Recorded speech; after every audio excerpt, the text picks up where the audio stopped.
Alright, so today we got a PlayStation 5. This is actually a friend of mine.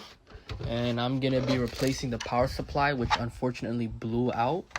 And I'm also going to be replacing the daughterboard off the optical drive, which had a connection break off when my friend's boy tried to take it apart and look at it.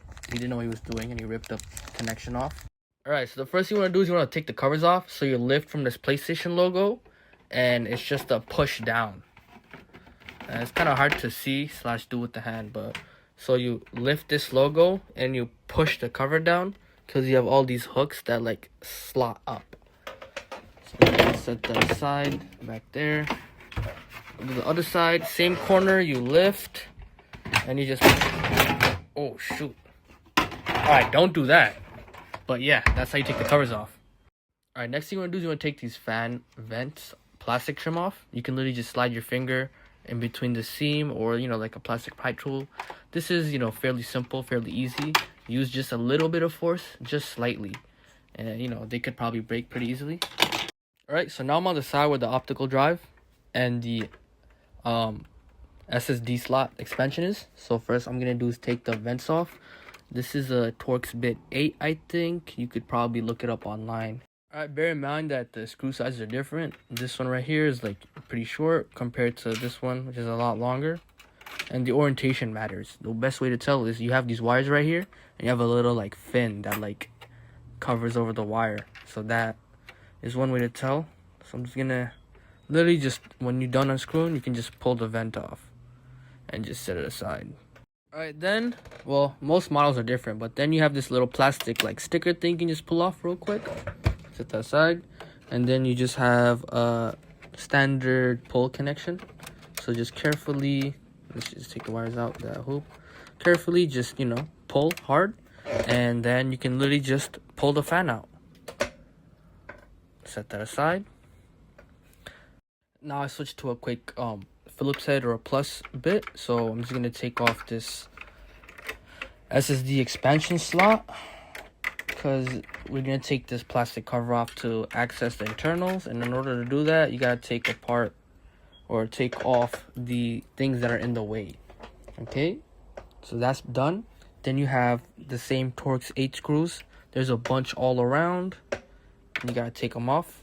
Look at our manual. Well, actually I can show you. So you got 1, 2, 3, 4, 5, 6. I already took that one off. 7, 8, 9, and 10. But be in mind that these Torx, these two right here, they attach the optical drive into the frame. Alright, I wanted to mention one more thing. These screw sizes are also different again. So you have the 2 screws in the bottom right here, the bottom 2 corners. Those are the longest because they attach everything all together all the way through, while the ones on top, they're a bit shorter because they just hold the plastic in. You can kind of tell like there's stuff down there to be held in compared to like more hollow airflow vents up top. Right, so now that I took all the screws out, you can literally just take this plastic cover off. Nothing comes off with it, it's just the whole cover. So a quick way to do is you put your hand right here, put your thumb on the light bar, and you can just pry a little bit. There's a couple kips, so you just gently lift, and boom, there you go. You have the internals. Quick tip, you should like organize or keep track of the screws. You can, draw a stencil with some cardboard, or you can literally just, take the part off and put the screws back in the hole and just, keep organized. That's really important. Alright, so here we have the new daughterboard. This is actually the UHN-030 version. And, this goes like right here. Hold on, let's see. It goes like right there. And these two is like where, this is exposed. As you can see, this connection is actually ripped off. You can kind of see like, the peeling. So we had to get a new daughterboard for the optical drive. So now I'm going to take the optical drive apart to replace that. So now that I'm going to take the optical drive off, you have one silver Torx screw that I already took off. That's connecting the optical drive to the body. There are more, but we took those off when we were taking the black cover off. And then you want to do is, well, in your case, you would have this pull connector. So you want to be really careful. You don't want to do what the other guy did. This is attached just like that. You want to just like pull really carefully on the side, and that should just come out. And then you have a ribbon cable. What you want to do is you want to press down on this metallic part.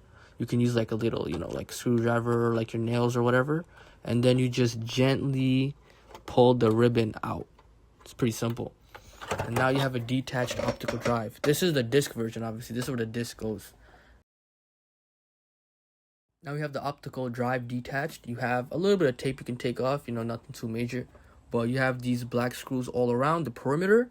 These are like pretty small. You want to be careful with those. You just take those apart and then the housing will come off. But you want to be careful because the optical drive does have like a laser in it that reads the disc. You don't want to get like dust or dirt in here.